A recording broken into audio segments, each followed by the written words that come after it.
9 கோளும் ஒன்றாய் காண அங்கு கற்பகம் என்னும் கடவுளின் மெய்யில்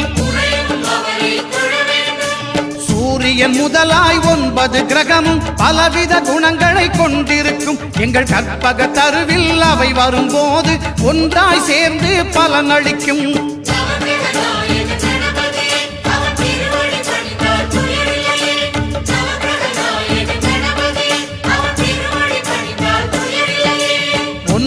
கோளும் ஒன்றாய் காண அங்கு கற்பகம் என்னும் கடவுளின் மெய்யில்